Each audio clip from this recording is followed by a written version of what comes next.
H-Town, what's up? You know what time it is. It's time for the best 120 minutes of your day. The Chop Shop, the nation's #1 urban sports talk show, and also your midday sports happy hour. Yours truly, Robert Hatter, alongside Jim Hicks, coming to you live from Houston, Texas, but we're broadcasting all over the world via Facebook Live and YouTube Live. And today is Baby Friday, because we're not aired on Thursday. This is Baby Friday. There's so much stuff going on. I'm gonna get right into it. I hit the wrong button, so I came on and the intro. I didn't want to do that, but hey, guess what? We did it. So don't worry about it. Don't worry about it. But what's up, everybody? Let me turn my other my other devices. I got a big screen up there. That I'm on. Sometimes you see me look up. That's what I'm looking at the screen. What's up, everybody? Let me see. Let me shout out to all my people, because we're gonna get right into it. Can I talk to y'all? Can I tell y'all a story today? Can I tell y'all a story? Can we talk? Daryl Anderson, Simeon Sims, Robert Young's in the building. My starting five, Brethren Wheatfall is in the building. Bethany is in the building.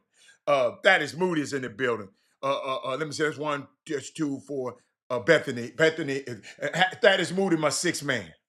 But I got Derek Johnson. He be flying all over the world. I don't know where he is.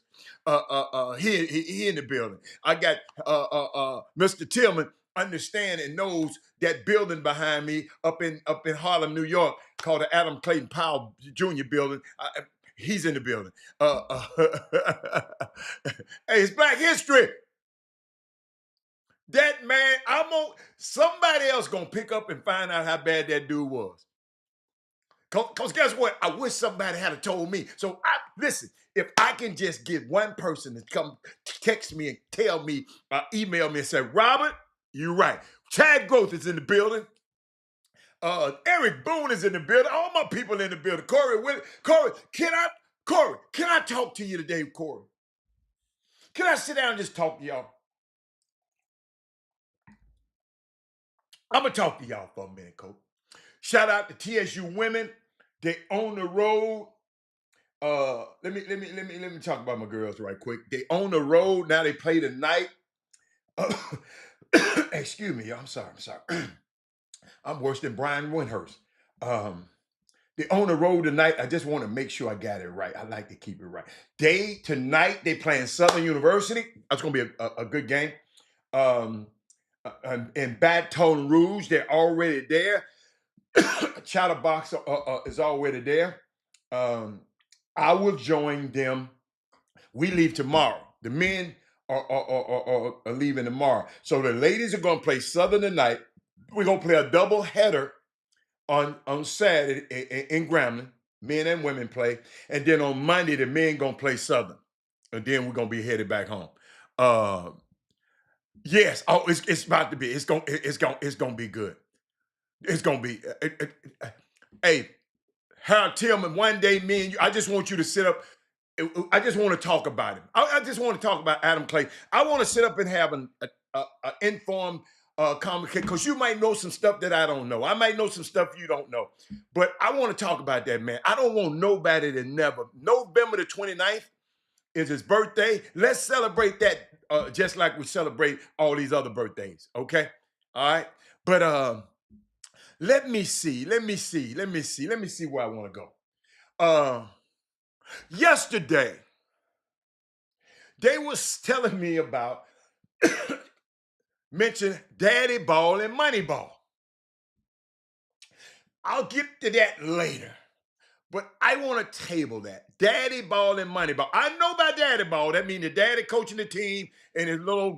I was a I want to call it recipient. I was a person that was I played on a daddy ball team before. Okay? Y'all don't understand, in this business of summer basketball, the reason I can sit here and share the way I share with y'all, I've done it. See, most people have been in it, they ain't had a son in it.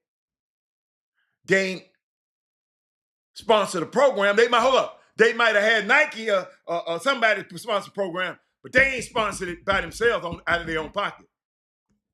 I did it. Franchise All-Stars. Yes.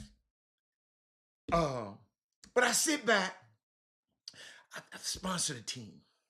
Been a daddy. Top 10 athlete. Went through the recruiting process.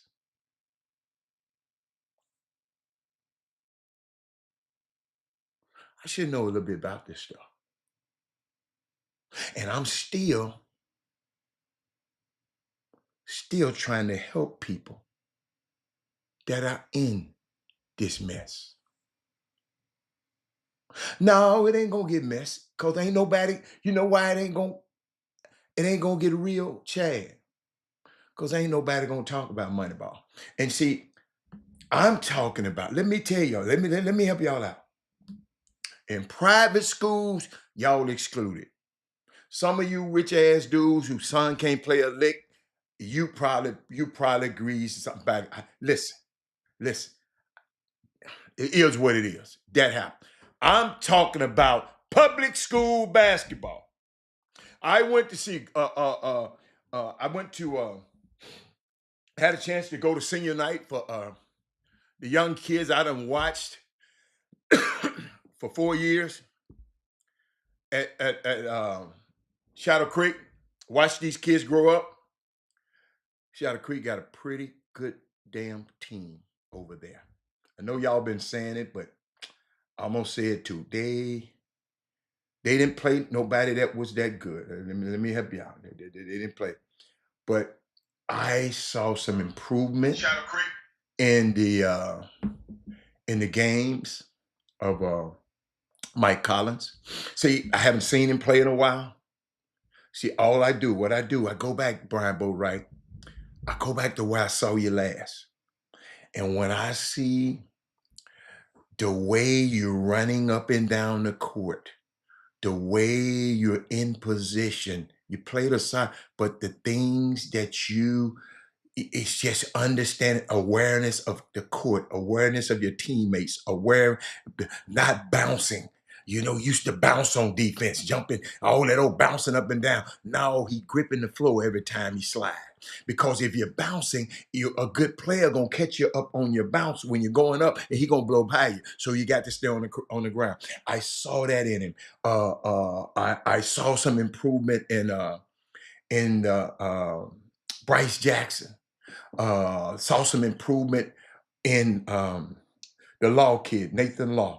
I saw some improvement in Aiden Lewis. I saw some improvement. My young Coulier didn't play. He hurt his ankle, but it was senior night. Them parents out there was senior night. They had him. Man, you should have seen that hallway. They decorated the hallway. I ain't gonna lie, I ain't never seen it like that. The private schools don't have it like them parents at Shadow Creek.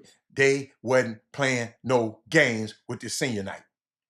Soon as you walk in the door, you had I didn't understand. It was so much stuff that I couldn't even read all this. I didn't understand what was going on. But it's shout out to them, man. I love to see players get better. Y'all got to understand about me. If I watch you, the next time I see you, you should, because in basketball, you either get better or you're not.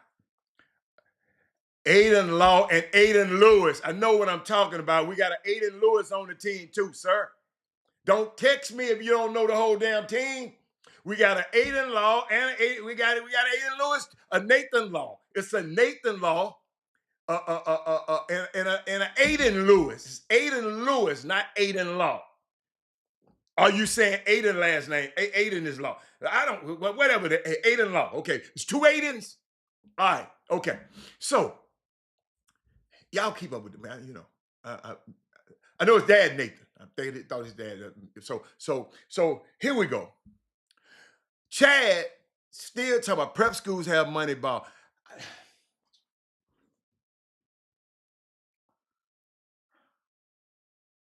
Our prep schools, public schools, prep schools and private schools, same thing to me.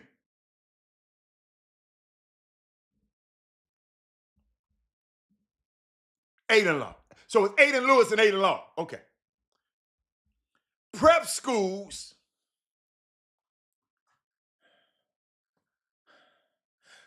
have money, Bob Robert Abbott, maybe not directly, but anyway. I'm not talking about prep schools. Can somebody read my lips? I said public schools. Shadow Creek.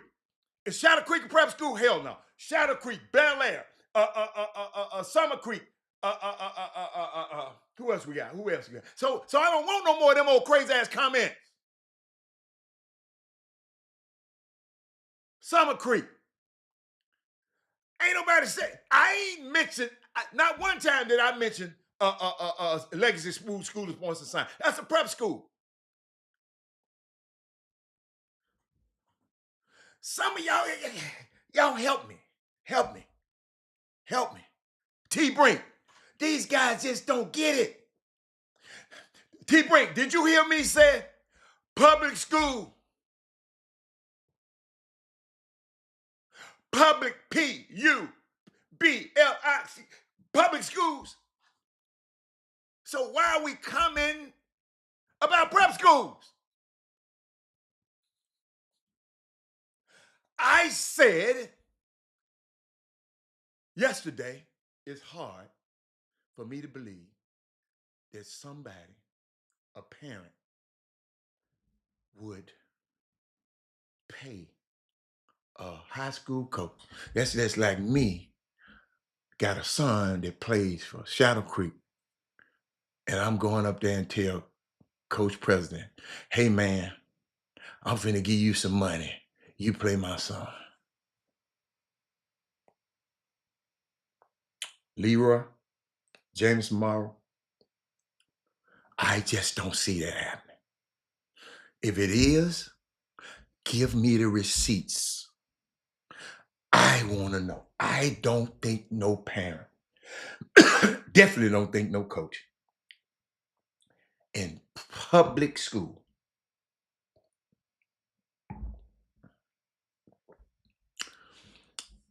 trying to see where I'm going to go. Because do I want to stay there or not? Let me get out of there. Because I saw something. I saw something this weekend. I want to tell y'all a story. I'm going to tell y'all a story. The other day, I was walking you through some stuff about the coach at the University of Memphis. I gave you some things that he revealed this last week. Let me see what I'm trying to see what day I gave it to you. What's we got? I'm trying to see what do the dates be on here. Okay. Yeah, the dates be on here. Anybody with an iPhone, like if I find an old text with a tweet, how do I find out the date if it's not already on there? Is it a button that you can push? It's a button you can push. But I talked about this. I'm trying to see last. Come on, give me it. Monday. It's Thursday, right? I talked about this on Monday.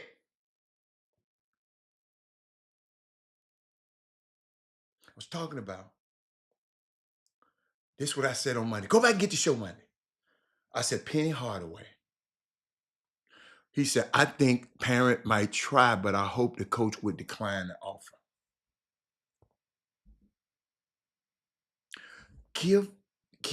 Don't tell me he might try. Give me some receipts on where parent has. That's all I ask. I don't want to care about you trying and tell me about what you think. I want receipts. Because I don't think no parent would do that. I just don't.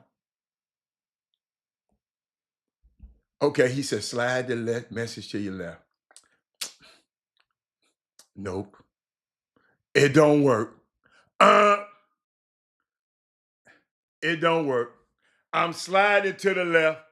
It ain't doing nothing, but it's already up there. It was on Monday. It was on Monday. And I was just telling y'all, and I just want to share something with y'all because our young men, I watched Jay Lucas on TV last night with Duke. I'm watching young men that grew up in our sphere of influence and grew up in our community. I remember he was a little bitty boy, and now he coaching basketball. I remember Penny when he was a little boy. See, that's what y'all don't understand. I remember he was a little youngster, and to see the things he's doing now as a man, it's like my little brother is growing up right in front of me, and and this guy was, it writes for the newspaper in Memphis, because they've been giving him a rocky time, but he said Penny was buckling under the immense pressure attached to his job as the Tigers. He said now he's more relaxed than ever, and he's winning. One win away from a career 150 games. Y'all, the man that won. The man that won. Been in every year over 20 wins. Every year. Okay, I got it now. Thank you. So I this Monday, right? I talked to y'all about on this show Monday about his transformation. It take ESPN, y'all favorite, mainstream media.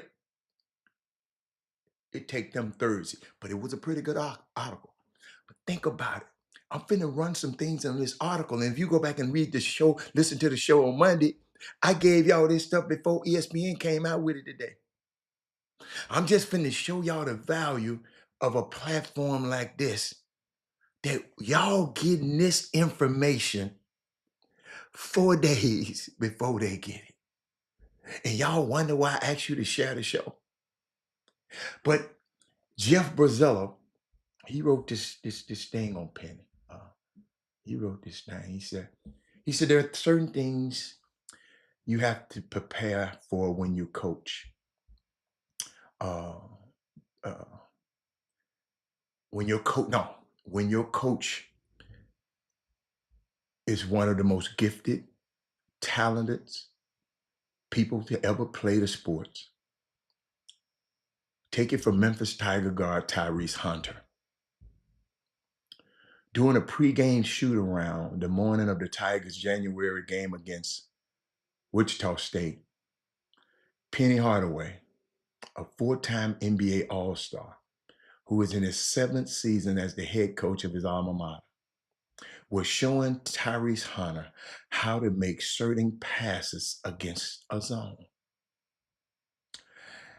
And that's what I've been trying to get to you, Hardaway said to Tyrese Hunter.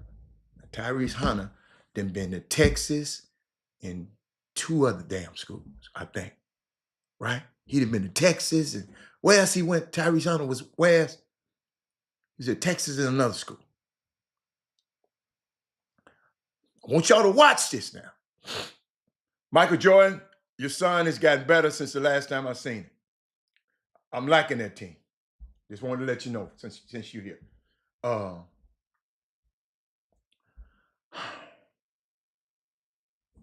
He was showing Hunter how to make the passes, right? Watch this. Watch this now. I gotta watch it. Penny told him, that's what I've been trying to get you to do, son. Iowa State. Wouldn't you say those 2 top programs in Aaron Wilford, wouldn't you say those 2 top programs and well coached? Wouldn't you say that? But just watch this now. Watch this. Hardaway said while demonstrating what he wanted Hunter to do. He told Hunter, you said, no, I can't. But I'm telling you, yes, you can make this pass. It's the type of sentiment the Tigers has often heard. His brain is through the roof. Talking about Penny. Hunter told ESPN, it's a player telling ESPN about his legendary coach. He sees plays and you don't even know what happened. I told y'all, I witnessed it. He said, you don't know what happened. He sees stuff develop before it developed, and it's crazy to me. This the young Tyrese Hunter, who's been played at Texas and played at Iowa State. Watch it. It's not only with the players in the same positions.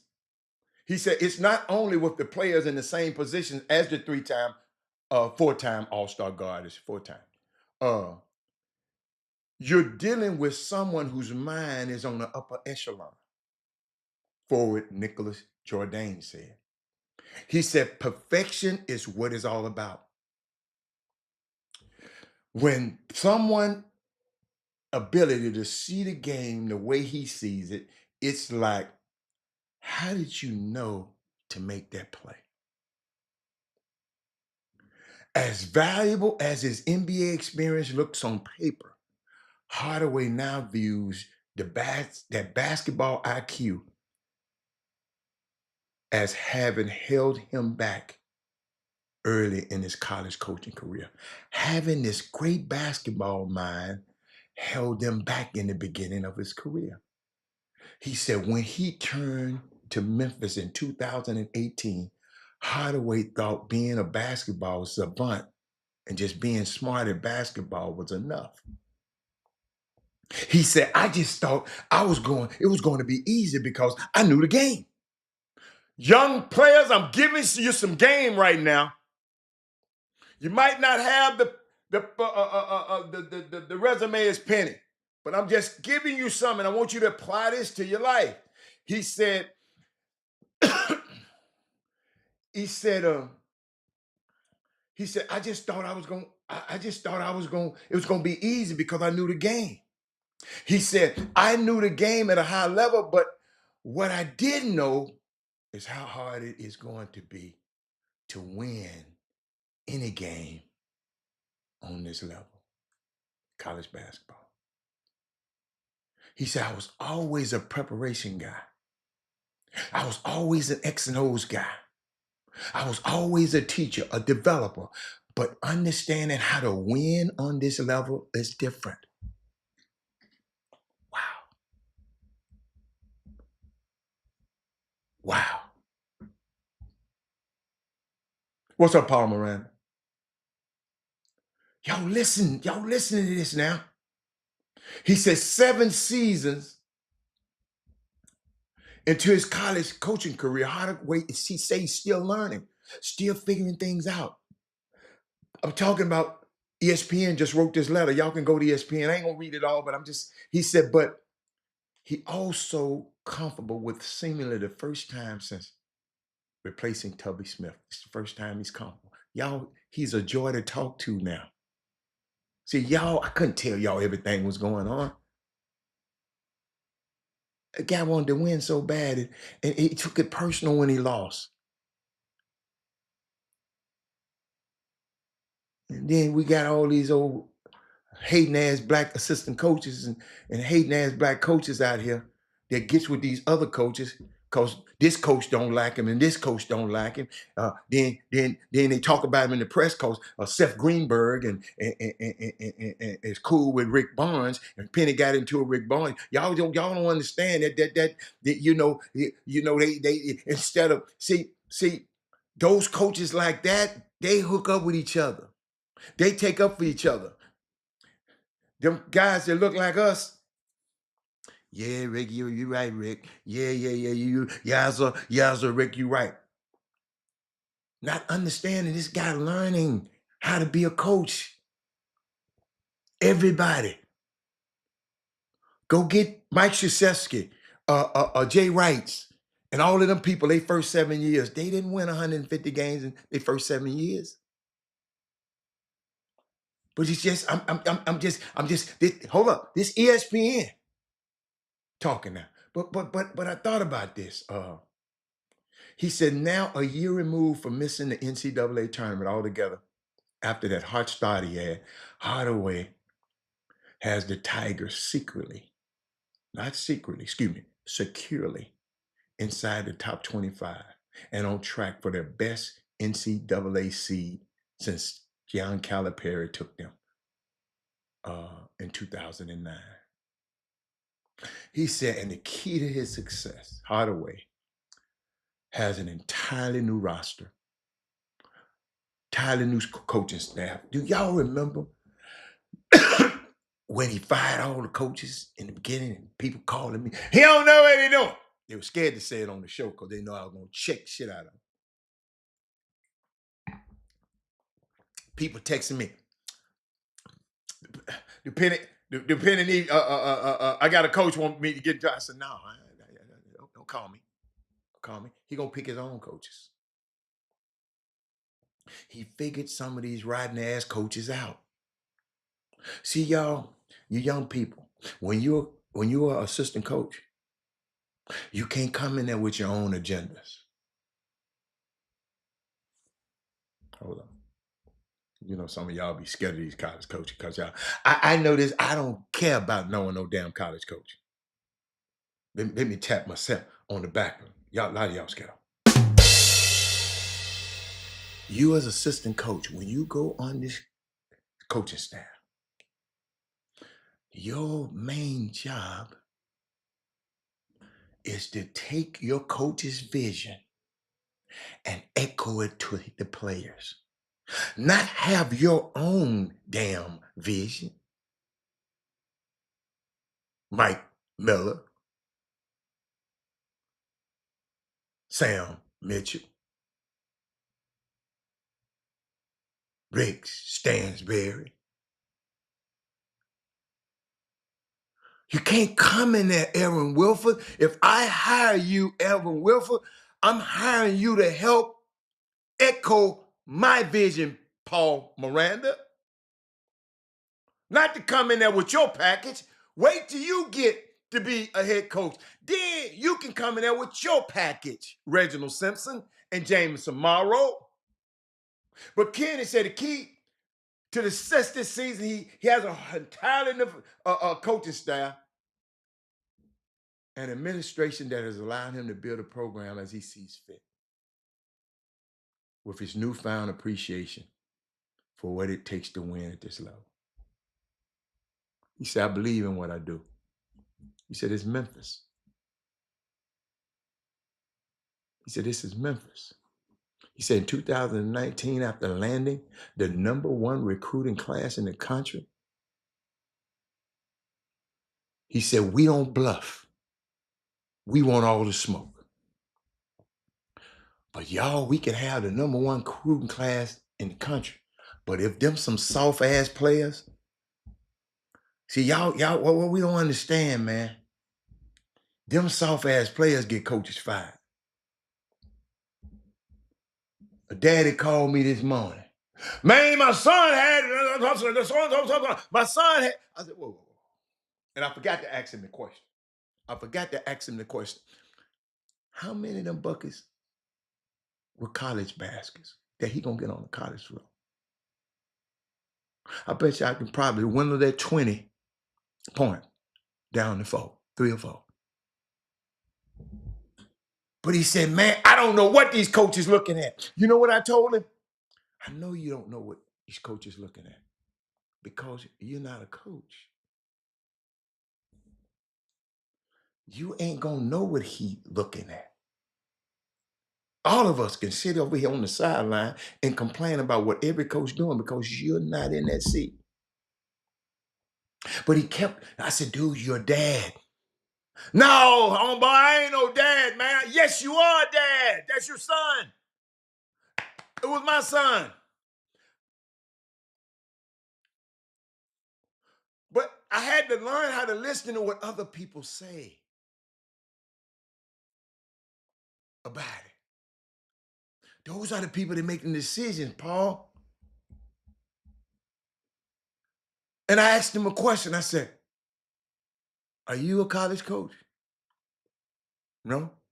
I said, "You do a great job at what you do in your job, right? How would you feel if I come tell you how to do your job?"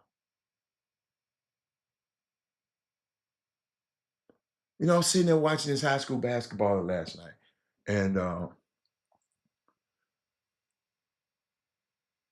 in the disparities of the score, Sam Rayburn, uh, just not a good basketball team. Um, those young kids hadn't been developed early. I'm sitting there watching them, and that's the problem I had. And it ain't the coach's fault. It's the coach's fault. And then, some of them kids probably, but if you play on a high school varsity basketball team, man, that used to mean something, getting a varsity letter. That mean everybody can't get a varsity letter, but now shit, anybody can get. That team man, Shadow Creek could have played, got it. They've killing them kids, man. How do a team get this much better than another team? Because the other kids are not developed. I watched them. Some of them can't dribble with one hand. One of them can't make a layup. Some. I was just thinking about uh, made me think about college basketball, and I was talking to my partner this morning. We was talking about points per possession. I think that's one of the most valuable things in basketball. Points per possession.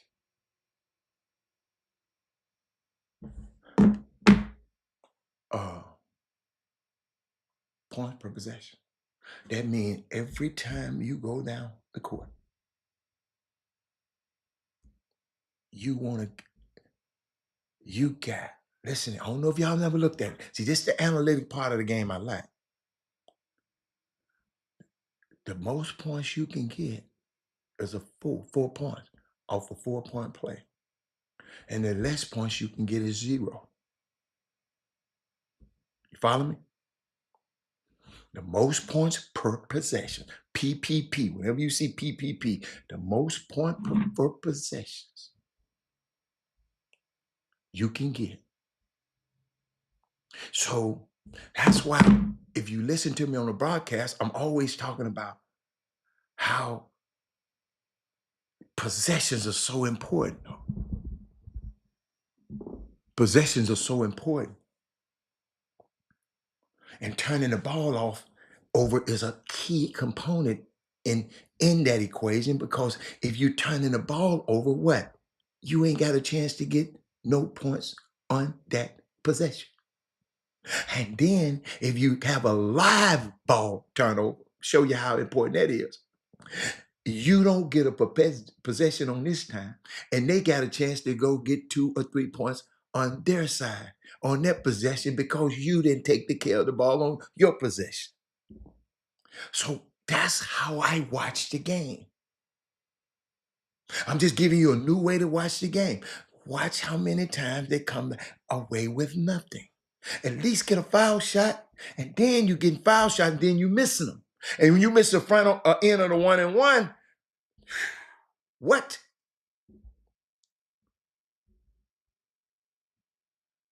So, but I'm just thinking about Penny. I'm thinking about his walk. 7 years, 720 game plus win. He missed the playoff. He missed um, uh, uh, the tournament last year. Was on his way. Was ranked. Was killing. Beat Texas A&M. Beat a whole lot of schools. And them sorry ass players just quit on him. Yes, I said it. They quit. They was worried about each other. One of them, he didn't quit playing basketball. And he was one of the ringleaders. He didn't quit playing basketball. He was a McDonald All-American. All of y'all worry about, my son's a McDonald. He's a McDonald All-American. Went to Villanova. Went to all these schools. And quit playing basketball. after he left Memphis. Just quit.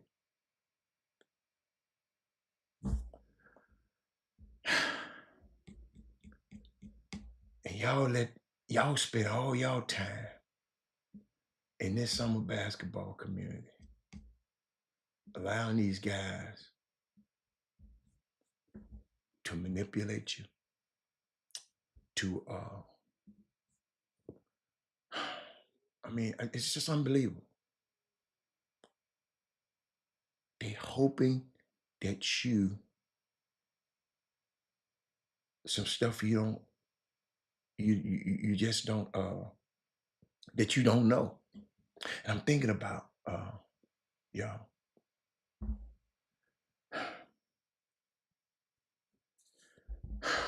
This national media members, it's time to put these national media members on notice who try to invalidate the success of pro athletes who play sports that they were never good at. Yeah, I just flipped it. I'm gonna come back to that. But it just made me think about guys like Stephen A. Smith saying he would divorce Serena Williams for crip walking and Kendrick's Super Bowl halftime performance. It's hilarious. Consider how hard he tap dances on Hannity show. But he would divorce. You ain't married. But you know what? Stephen A. Smith got me rooting for a white man on Black History Month. And that white man is the husband of Serena Williams. Paul, the husband, saw that shit, saw it. Him talking about his wife. Saw Jason Whitlock talking about his wife. He said, I get it. You 57 and life didn't turn out the way you imagined. That kind of disappointment must be exhausting. You're the embodiment of peaked in high school, spending decades chasing validation from strangers through likes and digital hugs, only to find that no amount of external approval fills the void. I wouldn't wish that on anyone. This is Serena's husband. After he talking about telling him what he should be doing. If I was a husband, I'd divorce him. He said, criticism only fuels your victim complex, reinforcing the comforting delusion that there's some grand conspiracy against you and your brave ideas, Mr. Smith. When in reality, you've just got terrible takes. It's a cycle. Outrage, backlash, self-pity, repeat. This is a lonely road, y'all. There's still time to rewrite the ending, though. Start by working on yourself first. You'll find it if you wake up every morning trying to be a little bit better. Grassroots basketball, Chop Shop, a little more curious. You won't have time for irrational hating. You'll be too busy winning. Oh my God. Oh my God. Y'all, think about this.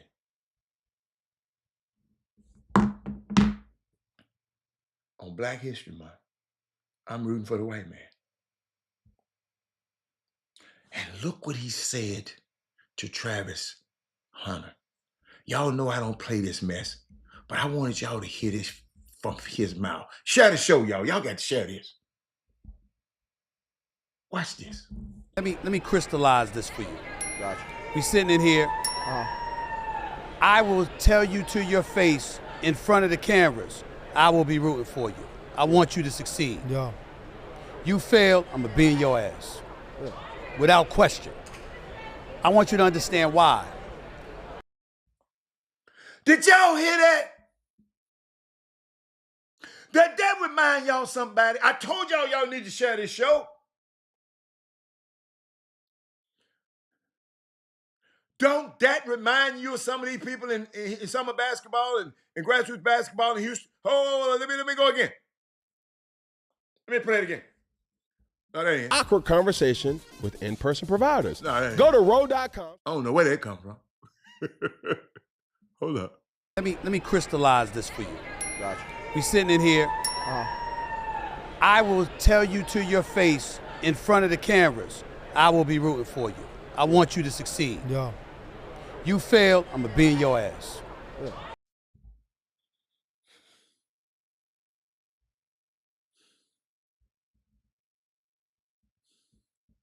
Somebody help me with that one. Without question. I want you to understand why. Because the world that we live in, then this part has always been the case. The only agenda that and this word agenda is applicable. The only agenda that I have ever had in doing my business is making sure that I pushed everybody in our society as close to a meritocracy as possible. Because politically, we've always been held back. Yeah. We've been marginalized, we've been pigeonholed. They've tried to deny greatness on many occasions in the past and all of this other stuff, right? And so my point was, the more I focus on merit and what you've earned, the more I can make noise when something other than merit. No, that wasn't Stephen A. Smith. At the end of this clip, that's I guess that thing, them people endorsed this product of Cam Newton show. But what I'm trying to get y'all, I'm trying to get y'all to understand. I'm gonna support you if you do good. But if you don't, I'm gonna be on your ass. What does that sound like? Y'all quit worrying about that other bush. What does that sound like? Don't that sound like some of y'all? See, that's the problem. Ain't nobody said nothing. Some of these people on this damn feed probably. Don't that sound like somebody in summer basketball? I told y'all to share this show. Share the show right now. Because I need to talk to y'all. Didn't explain why, but that ain't why you should be on his ass. Let me keep going. Influence the proceedings. If I let you get a pass because somebody white, Hispanic, or whatever is better than you, but I'm trying to cover for you, I dilute and compromise what I'm doing, and I can't help the collective whole. Yeah. So he telling us his job, them folks put him up there to praise you when you do good, but tear your head off if you don't.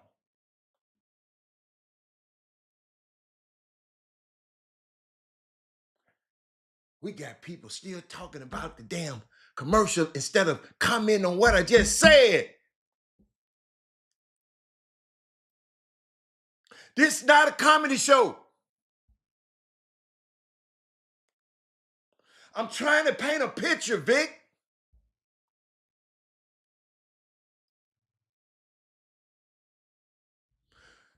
This high school player, as long as he doing good, I'ma support him. When he do bad, I'm gonna be on his ass instead of encouraging him.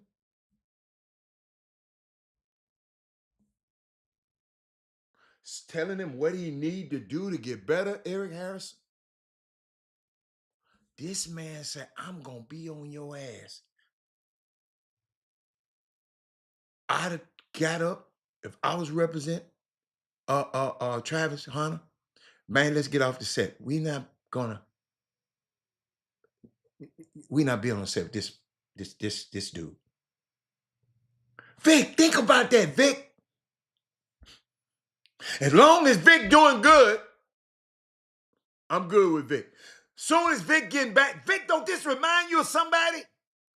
Soon as Vic doing bad, man, he done fell off. That nigga, I told you. Ain't called and said, Vic, do you need something? Vic, do you need me to make a phone call for you? with all the pressure these kids have on. Y'all, I might get flagged for that video, but this is important. It gonna get cut out because if they flag me, I have to cut it out later. But I want y'all this live. I want y'all to understand that. Y'all seen it. People talking negative about these kids in the summer basketball community, grassroots basketball community. My favorite thing, man, you got to get better. People calling me, talking about, because I said I liked the young people. I liked the team at Maida Creek. And I thought they got too many good players to not be in the playoff. And guys call me, Robert, I told you they wasn't good enough. I told you that. Y'all, I'm not happy with the demise of a young man. I want to know why they wasn't winning, because I know they got 3 dudes that can go.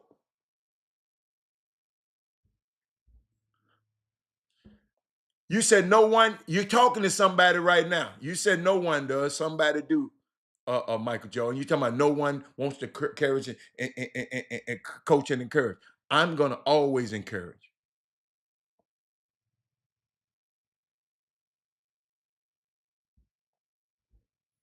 This mainstream media, y'all love mainstream media.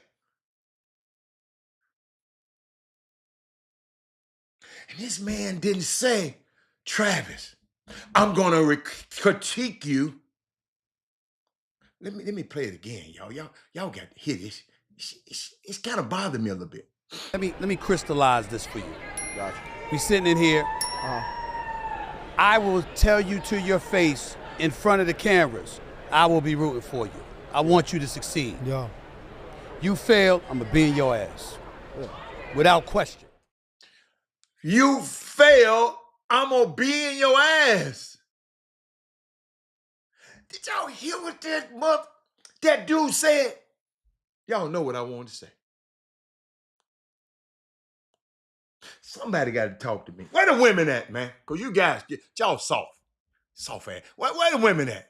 Let me go down. Is any women on the show? Damn. Bethany, are you there? Janice. Hey, Janice. Janet, what makes a man say that? I need some women. Somebody said that about your son. Because these guys, they okay with it. Well, but maybe y'all do that and talk like that. So I implore you to change.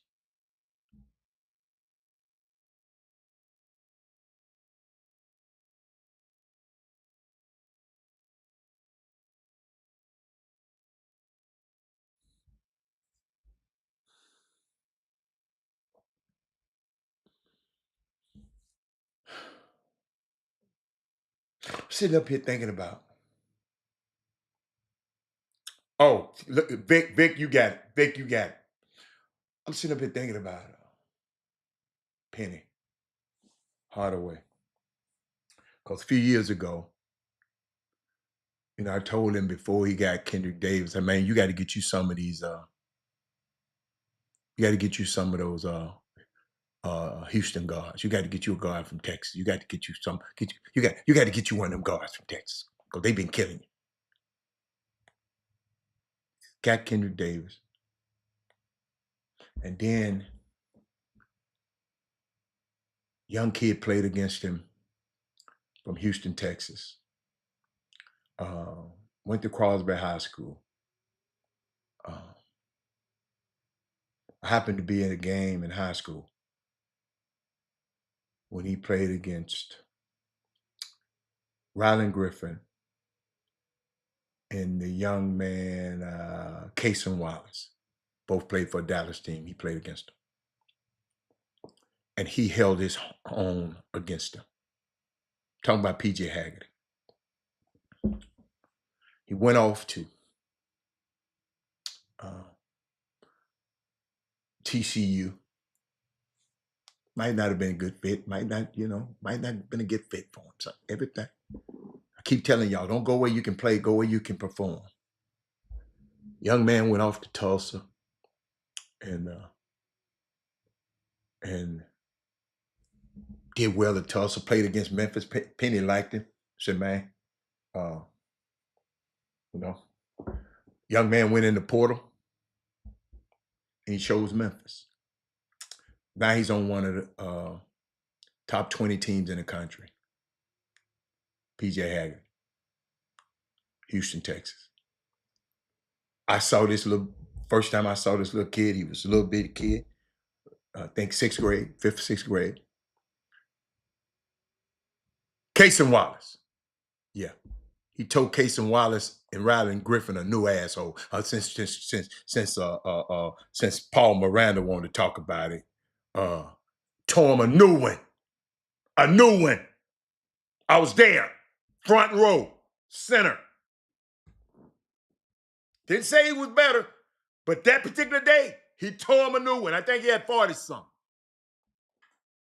But this young man could have went anywhere in the country. Could have went anywhere in the country. You go look it up. You go Google it. Excuse me, Paul Miranda. I got a show to do. You ain't got nothing to do. I got a show to do. But I'm sitting there. So I'm in Vegas, and this guy gonna tell me, I'm the reason he came. I'm the reason he came to Memphis. I'm the reason he came to Memphis. I'm minding my own business, y'all. I said, okay. So when I got to talk to Penny, I said, Penny, tell me who was the I forgot how I asked him. Who was the reason PJ Haggard chose Memphis? Penny said John Urey. So the other guy lied to me.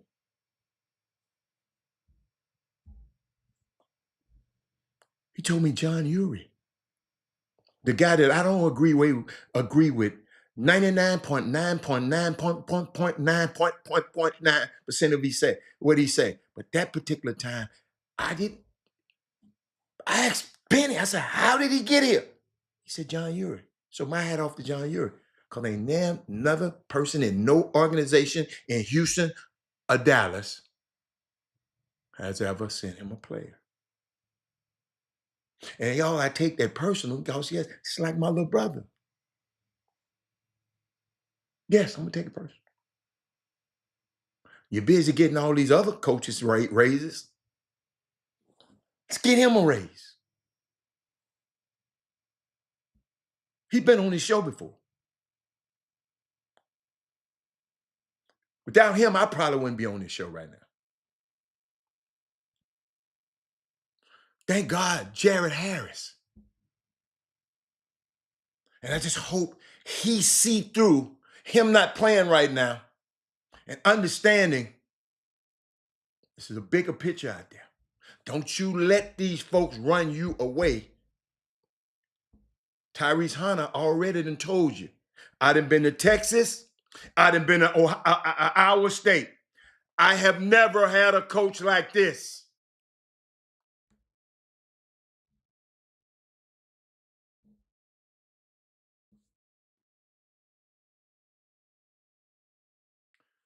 That man said, why wouldn't Cam step in and check that guy?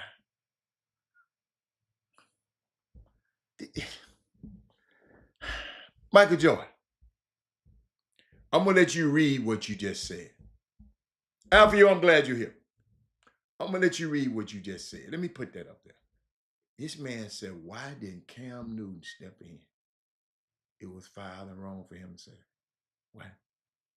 Cam Newton on his show.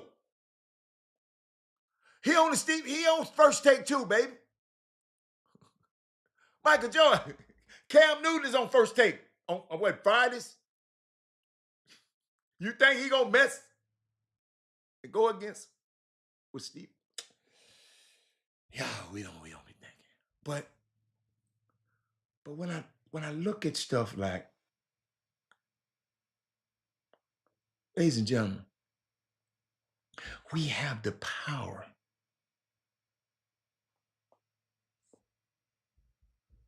It's the power we have. We have the power to get all these men raises. Watch this. Let me blow it up for you.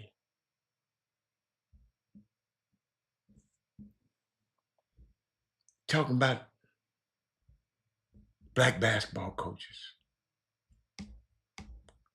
That's the Black Basketball Association. And they said, if we don't support our own, who will? This is the top black head coaches in NCAA Division I basketball according to overall record. James Jones, a great man down at 9 Yale. If we didn't go to Cornell, we was gonna go to Yale. Daniel Robinson, Cleveland State. Daniel Robinson used to be around in Houston area now. Dennis Gates, Patrick Sellers, Shaka Smart, Richie McKay, Takeo Sidell, Tony Skinn, Kevin Sampson. I don't know how Kevin Sampson classified himself. I'm not sure. Maybe somebody can help me on here. And Penny Hardaway. But they also shouted out the women too. Put the women up there too. Let me make them big too. Don Staley. In case y'all don't know, these the people who coach women's basketball. Niall Ivey at Notre Dame. Vanessa Blair Lewis at George Mason. Oh, I didn't know. Kenny Brooks at Kentucky. Carrie Moore at Maryland. Larry Vickers at Norfolk State. Leonard Bishop at Stephen F. Austin. I didn't know. Carol Lawson at Duke. Charmaine Smith at Cal. Wow. Trina Patterson at UNC Greensboro. See, a lot of us don't even know all these coaches. How are we going to help them if we don't know them? Let me put the men back up there. Let me leave them women up there and put the men back up there. Y'all need to know these guys.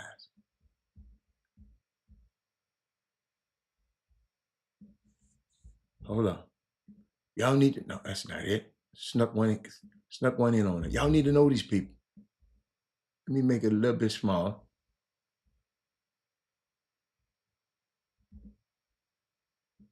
Y'all need to know it.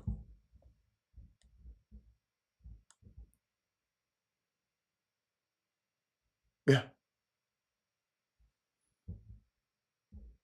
If I don't put it up there, somebody please tell me a first take of one of them people that never put this on the screen. Let me know. But let me keep going. What was I at? Because I was just talking about y'all. And y'all, I've been reading this book, and I'm going to share some stuff with y'all in it soon.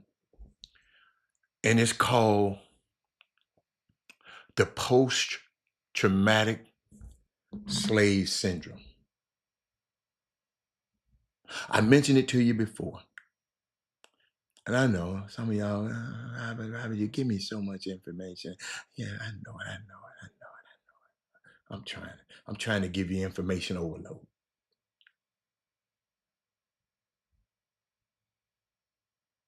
Post-traumatic.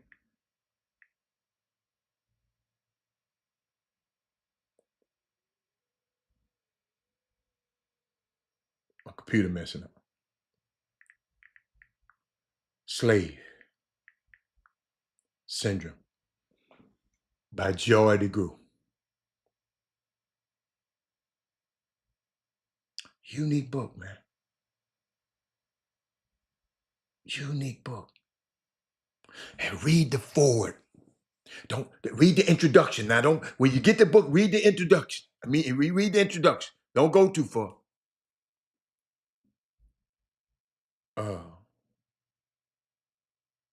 But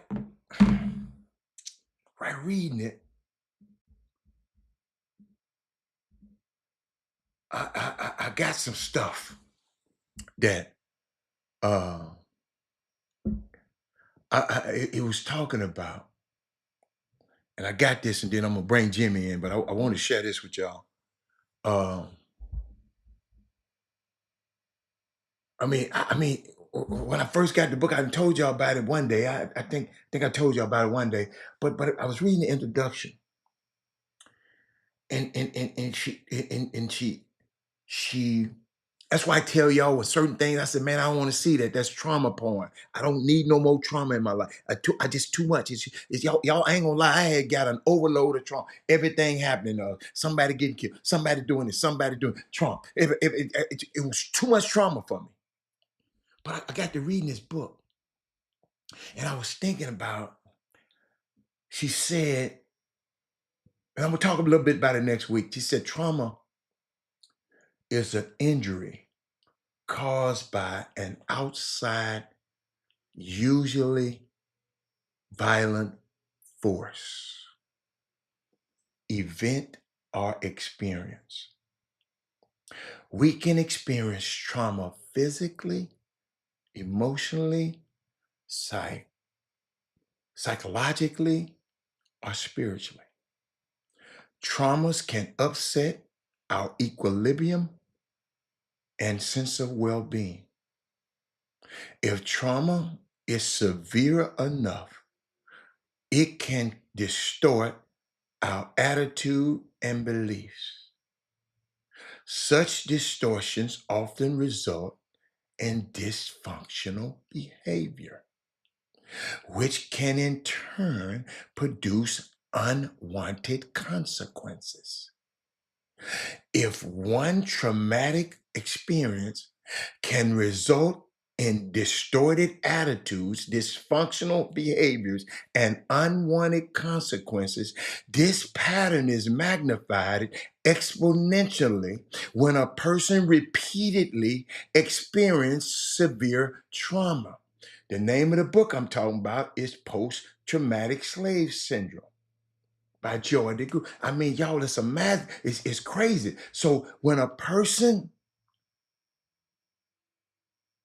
is repeatedly experiencing severe trauma, and it is much worse when the trauma, y'all, listen to this, Jack, is caused by human beings. Stephen A. Smith. The slave experience was one of continual violent acts and the slaves' bodies, on their minds, and their spirit. Slave women, men, and children were traumatized throughout their lives. And the violent acts during slavery persisted long after emancipation, long after they were free. In the face of these injuries, those traumatized adapted their attitudes and their behaviors to simply survive. And as I close, and these adaptations continue to manifest today. Post-traumatic slave syndrome explains the adaptations with an eye towards identifying today those that limit us and those that make us stronger. We are still in this bucket. So, of course, we are going to pull each other back down as crabs, because crabs don't belong in a bucket. The distortions that are caused by trauma are worse when the trauma caused by human hands and where it's systematically and persists. Yo, some people, when they doing crazy stuff and you come, y'all don't understand the trauma that they've been through. Some people just can't get right. Some people who just haters, they haters because they've experienced some kind of trauma in their life that they don't want to see nobody else do good.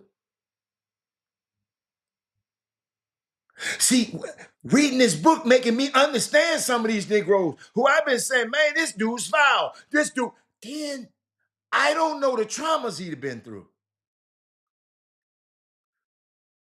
I don't know. I don't know. I think about Oprah, the traumas that she's been through. Yes, y'all see her a millionaire now, billionaire now. But I wouldn't want to go through what she went through. Mama putting her out of the house. She being raped. She being sexually abused. Then she go to her dad, and daddy wasn't right. Black men back in the 50s had some trauma. So that girl had to grow up with all of that. Then you look at her now and you say, oh, that's Oprah. No, that woman had been through some stuff. Read her books.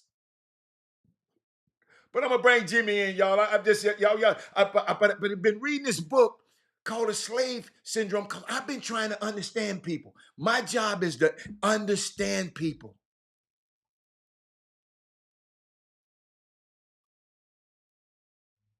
And I've been trying to understand them better.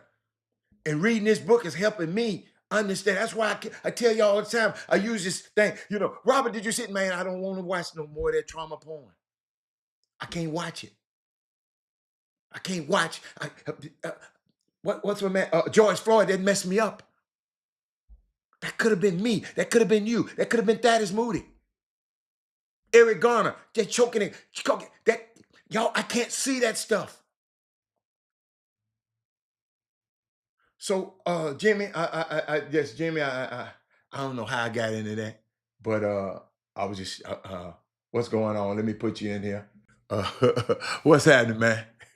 I think you ready to go. Let me hear you and make sure I got your vitals right. You ain't said nothing yet. Yeah, I'm in there. Let's do this thing. Okay. It's Baby Friday. We got high school playoffs start today for some private schools. Oh, private. Their rendition of the SPC tournament, state tournament, tips off today. Two local teams will play each other, and second St. John's and the Episcopal. They're up in Dallas, up in Fort Worth, that is. And the winner will play Houston Christian. You got teams like St. Mark's and Green Hill, and all of them at the bottom of the bracket. But I have the link that you guys can check out in the VIP news on rcsports.com. We got now everybody's talking about and trying to digest these high school playoff brackets. You know, there's now a Division I and a Division II in each classification of the classifications in amongst the public schools in Texas. So there's 2 state champions is going to be for the near future. This kind of hinders the process of certain teams that probably could never or will never face each other in the playoffs. As we grow, and the stuff they're divided based on enrollment. And so 4th place don't necessarily mean 4th place anymore. It doesn't. To some people, 4th place could mean 2nd place. You know, it could second seed, that is. So it kind of takes some of that spunk out, but still, if you win your district, you're still a district champ or co-champs. We got brackets are posted on rcsports.com. You guys just take a stroll through that website, make you a smaller screen, and you can see all of the stuff that's populated on a daily basis on that website consistently for 24 straight years. That's a lot of typing. That's a lot of words. And all you have to do is try to get yourself in shape of stopping through there mid-mornings. It's normally updated around the 9:30, 10 o'clock hour normally. Get you a good fix. Be on the edge, on the right side of what's going on in the area. So Speaking of the high school playoffs, of course, it's going to be intriguing because, like I said, at the beginning of the season, I think people ask what 4 teams. It used to give 4 teams. Those would be the 4 that would probably make it to the regional tournament. Well, now you can give those 4, but there's 1 round less. And you can do those 4 teams, but they don't have the same. A lot of those 4 teams you would normally give, they're divided up in the classifications. As beginning of the season, my top team was Atascocita. And remember, this team, Atascocita, I take you guys back to October. For 20 years, I've hosted a rendition of a fall high school championship. We call it Super 16 Extravaganza. It's invite only. We kind of pluck the top teams in the area. Get up under one roof. The coaches aren't permitted to coach them from the public schools and most of the privates. So this kind of like watching the horses run around the track without the jockeys on the back, right? So they play this tournament.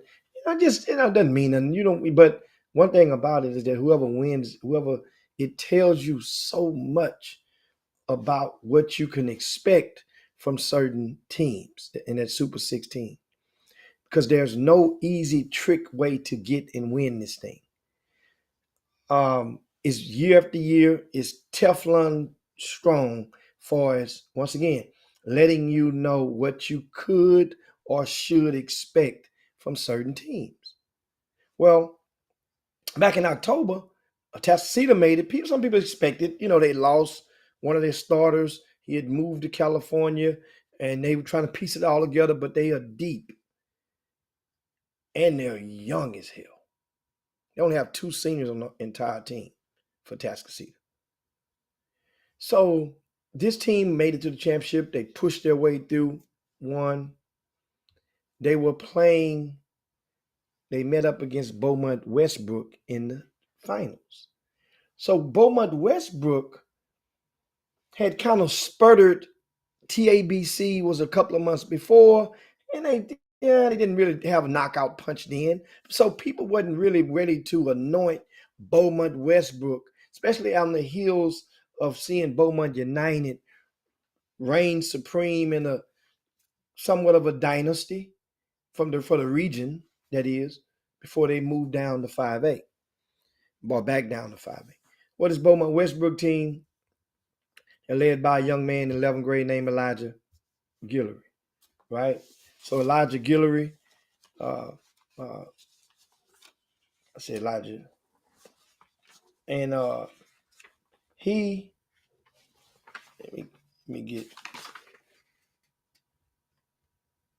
I said Guillory. I knew that didn't sound, that was Elijah Garrett, and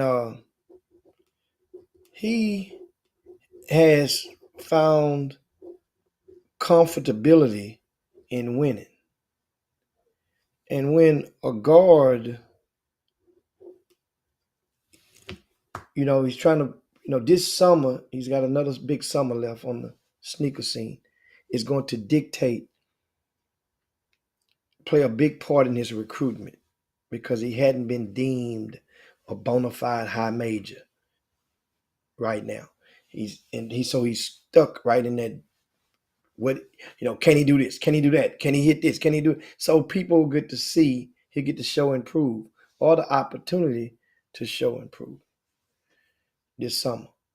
But the prerequisite is, I watch guards, their ability to get a coach a pay raise, their ability to get a coach some accolades. That means you have to win. Elijah Garrett has been winning. Beaumont Westbrook only lost 2 games all season. One of those games was about a week and a half ago when the team, there were mass suspensions during a squabble. We'll talk about squabbles in a minute. So for that reason, just to say the least, I like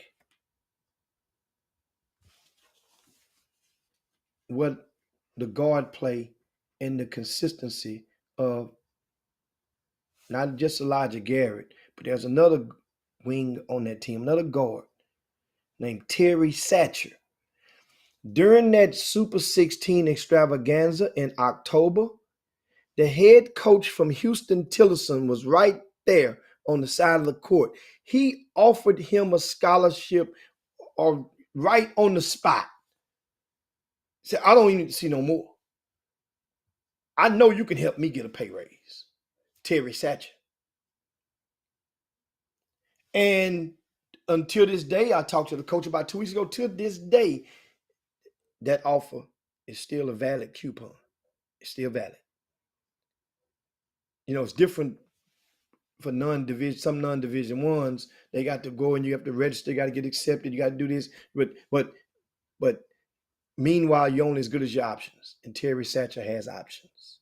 He's going to wait till the season over with, explore, and make his decision. Get it.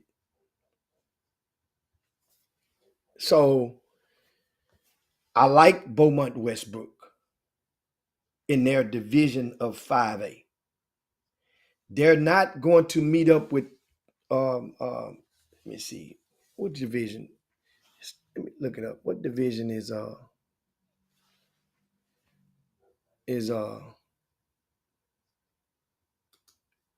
got the brackets on the website. So what I'm doing right now, guys, I'm sliding over to rcssports.com, and I'm going to rely on that. And I'm looking at 5A,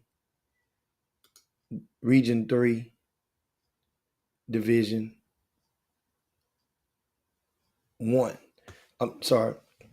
We'll talk about it in a minute. They're in Division 2.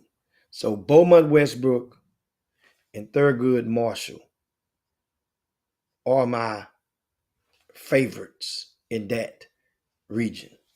5A, Division 2 bracket. I would love to see that. That would be a showdown, not just of you have to realize, Ronnie Courtney coaches Thurgood Marshall, Kevin Sargent, Ian Lowe. They're the alpha, they're the anchors of this team. They've been rolling along, played a really, really nice schedule that caters to them. Because going into the season, you make that schedule a year out. He didn't have any players with Division I offers on the team. So he kind of smoothed his schedule out, played some thump non-conference, but their conference, Thurgood Marshall, this year, it doesn't present a lot of resistance for them. And they're not the only team like that. It's just this year. It just happens like that. Some of these schools will be maybe great in one next season. They may be greater the season after that. You don't know.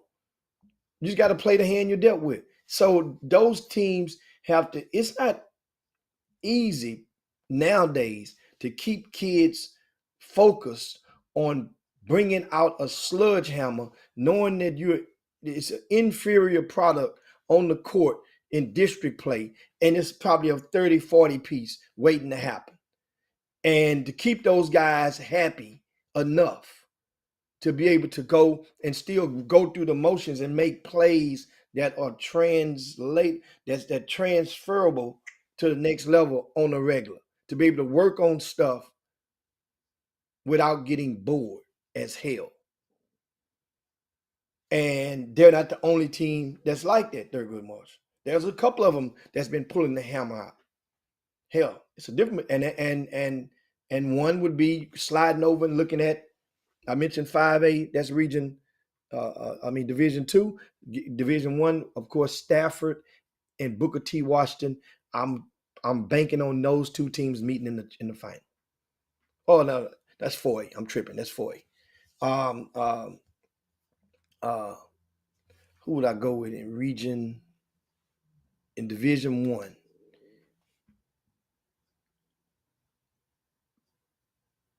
There we go. Got it in front of me now. I jumped out there.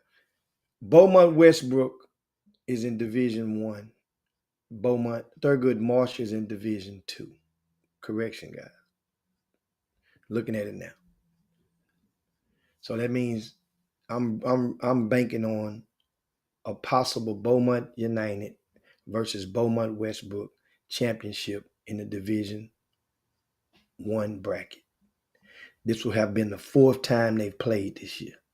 Westbrook has beat them every single time. They went overtime once. Beat them by 8 the other night. People say it's hard to beat a team 3 times. Well, we'll see if they can beat them 4 times, if they can meet up. Now, Thurgood Marshall is what I'm banking on in the region, in the Division 2 bracket. I talked about them. Go to 4A. In 4A, Division 2, I'm banking on Jack Yates and Wheatley to meet up.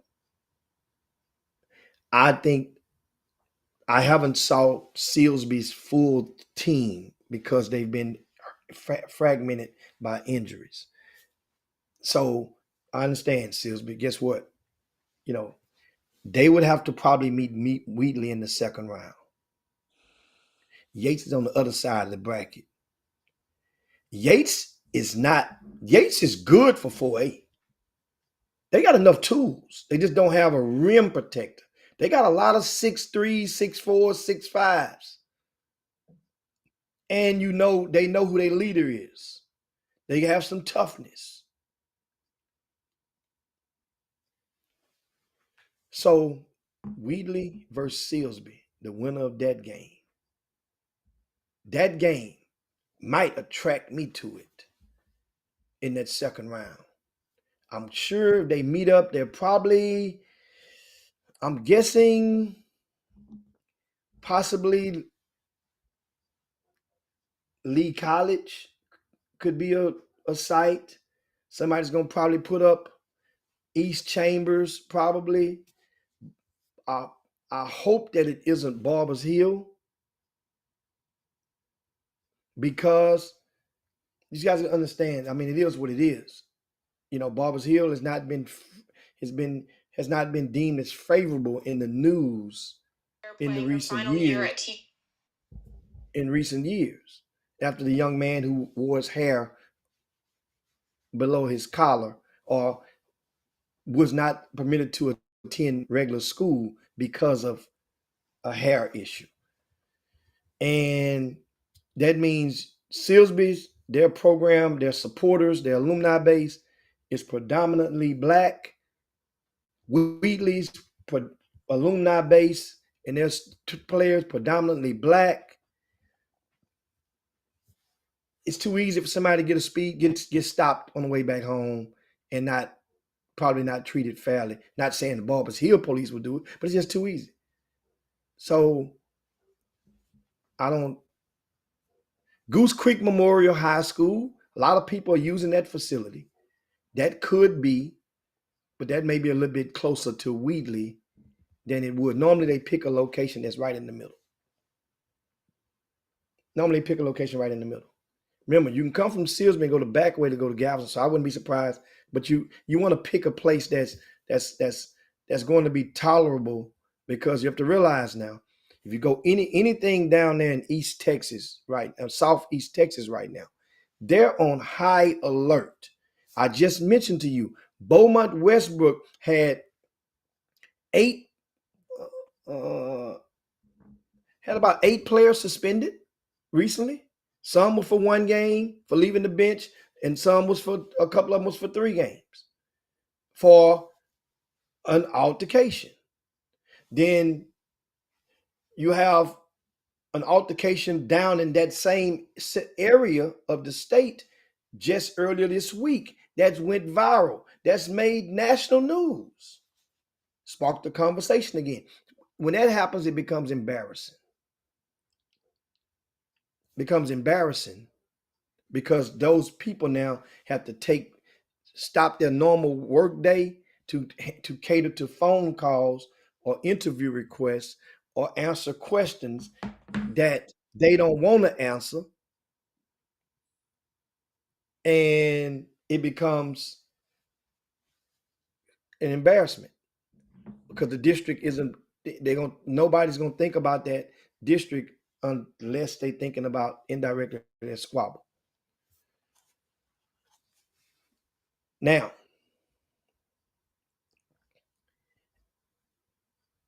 speaking of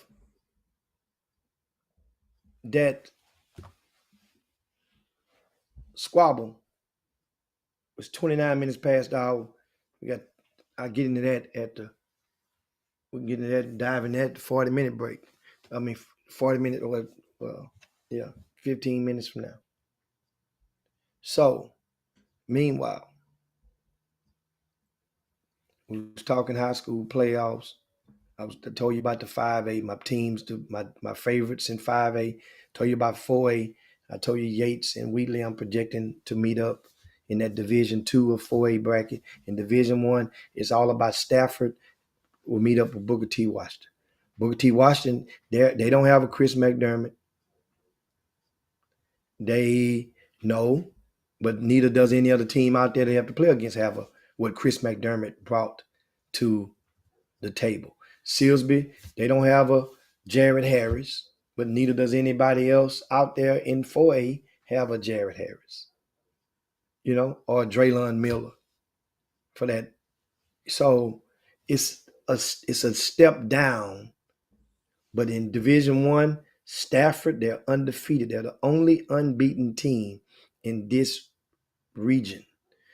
I watched them play twice, and they're long. They have one tough guard, and they're hungry. And Coach Montano, he whatever he goes, he turns to gold. Remember, he took Lamarck to the state tournament before taking his Stafford job. He goes to Stafford. They've been to state. Went to state last year. So now he's the favorite in this region. They used to be in Region 4. Now they're in Region 3. So Stafford, Booker T. Washington. Now the only thing left is 6A.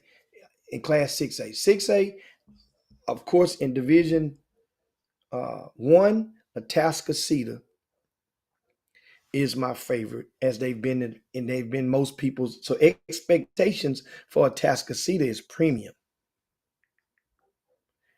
They're probably the deepest team in this entire region.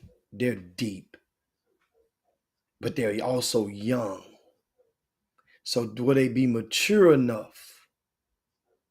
They're experienced, though, because they had several 10th graders on varsity last year. So that experience normally turns into mature, can help with the matureness. Meaning that they have to be able to put guys away. Atascocita just beat people with body blows. There's no TKOs with Atascocita. They're gonna just body blow you to death. Next thing you know, man, you think you got a shot. We was almost there. Damn, got you. When they make a sub out, it ain't no big drop. Sometimes it's an increase in productivity, some of their subs. Now, here's my wild card, Hannah. My wild card in Division 1. Now, Class 6A, Region 3, Division 1. Those teams, there are 16 teams in each division now, as opposed to 32. Half of the division, the top side of the bracket, is already consumed, have to go to Atascocita. So that cuts it in half. From those bottom 8 teams, I'd name them for you. Straight Jesuit, Cinco Ranch, Pearland, Ridge Point, Clear Springs, Cy-Fair, Bel Air, and either the last one would either be Summer Creek or North Shore. Depends on what happens when North Shore play Kingwood in the play-in game. Those are the 8 teams.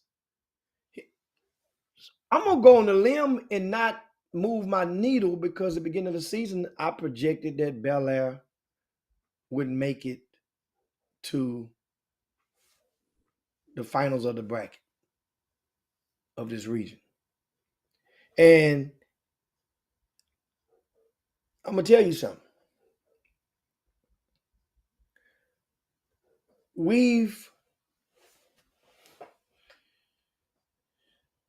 There's been about 4 players from Houston in the last 25 years, hell, probably period, that has signed with Duke.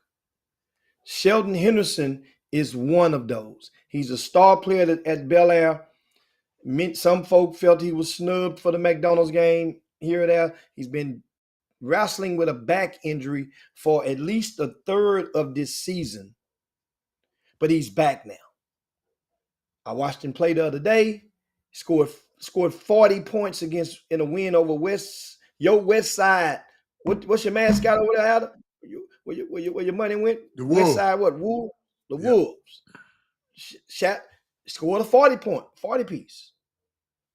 Okay, that's how you're supposed to go into the postseason. Yeah. You're supposed to do that against future intramural players. You're supposed to do that. I like that. Good work. But what those other Duke signees had in common, they were known as either silent or prevalent killers on the court. Daniel Ewing from this area, he was one. Rashid Suleiman, who had got about 5-6 different stories that'll go in this book about Rashid Suleiman, was a killer on that court. Straight killer. Understand? Some of you guys like reading books backwards. You go to what they did as pros, what they did after college. We talking about in high school. That nobody want no parts of him. Rashid Suleiman, he had a little splash. Now you get a drink and you say, give me a splash of cranberry. He had a splash of Kobe-ism inside of him. That's what I used to call him. That's what I used to call him. Little Kobe. I mean, from the way he walked. Yeah, when he walk in the gym, you know he finna tear your ass up. When people say they are playing your team, they divert from just even saying the name of the team. They'll say your name and them. Who y'all playing against? Rashid and them. Then after Rashid, it was Justice Winslow. A killer on the court. The thing about Justice Winslow in high school, and I told Ricky this before, his dad. Y'all didn't make him mad enough on the court, because when Justice Winslow got mad, a lot of you guys didn't know, he just was so like almost introverted. Just so, but when he got mad, ooh, killer on the court. So now those guys won. Those guys made it through, pushed through, touched a certain plateau, especially when they got postseason. Rashid didn't win a state championship, no. But he put fingerprints on games, even in losses. Now, who knows? When she was a senior, or sophomore or junior, I think, the twins were ninth graders that had straight. Jesuit had a rule that the ninth graders could have played varsity. That in the ninth grade, they didn't let the Harrison twins, I'm talking about. That might have been a difference, thinking back on it. But anyway, that's never be proven. But back to this. So now it's Sheldon Henderson's time. I'm banking, so I'm pushing the chips in the middle of the table on Sheldon Henderson. Does he want that pressure on him? It shouldn't be no pressure. Pressure only matters to those that ain't prepared. Pressure only matters to those who.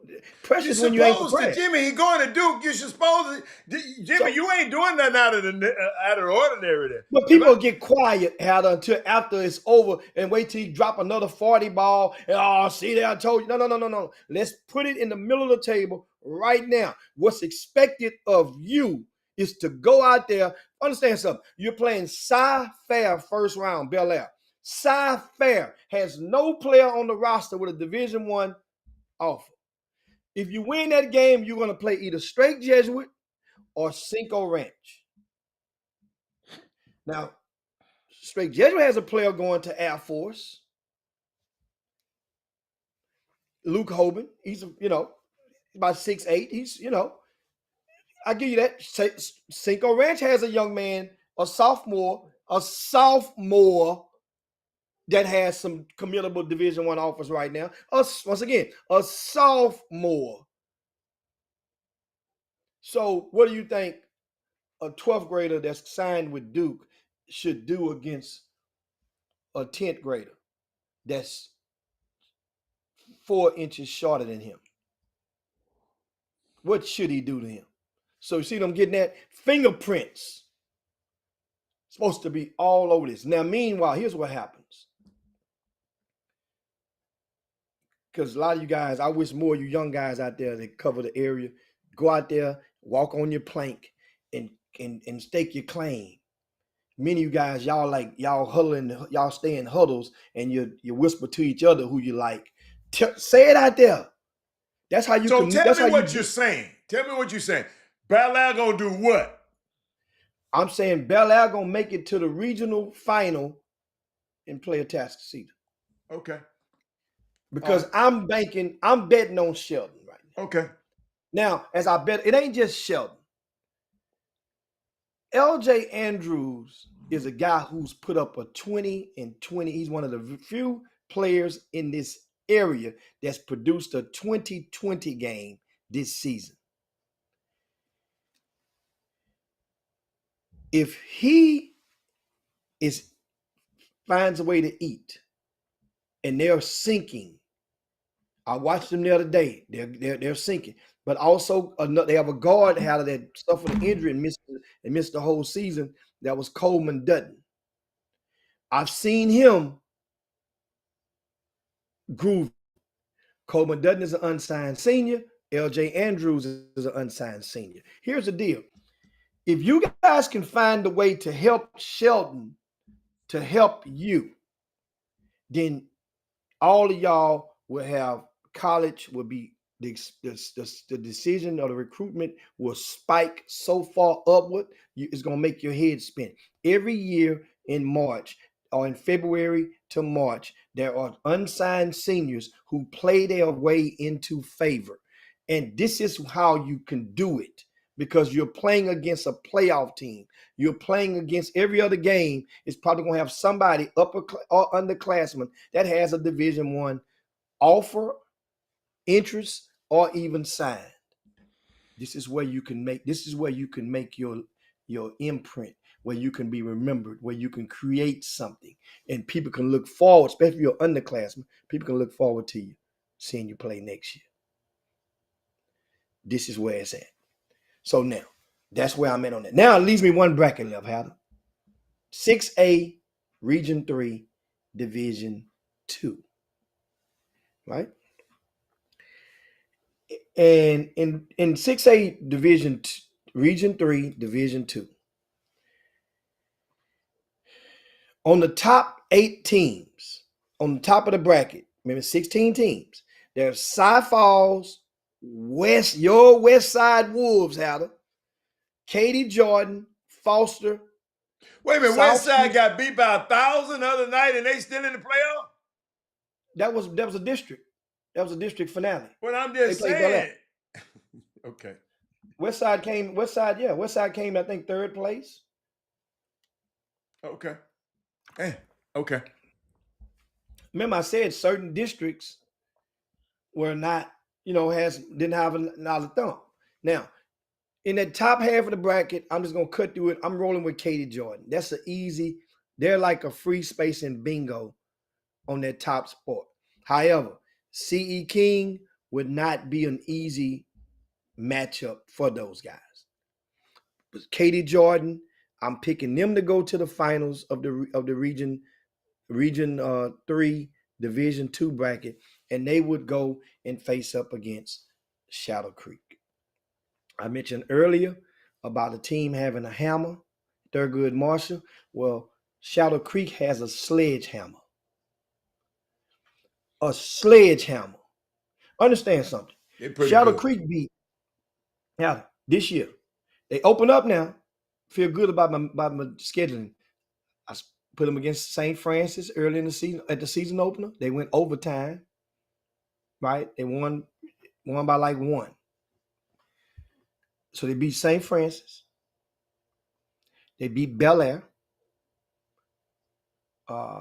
Summer Creek twice. Second Baptist. They beat all those guys by a combined 114 points. I say it again. They beat those playoff teams. 2 of those teams are ranked number 1 in the state right now. Shadow Creek beat them by a combined 114 points. I watched them beat South Houston this past Saturday. Rolled out there to college, South Houston, expecting to see a good game. Man, Shadow Creek. I'm talking about and I said it earlier. I described it. You asked me about to say, well, if Aiden Law, who's the new pickup they acquired during right before school started, as school was starting, Michael Collins and Bryce Jackson, they're the threesome. However, this kid, Julian Collier, the little Dennis, hell, there ain't a 4th man in the city. Remember, a 4th option on the court. Or he's a 4th option in that offense.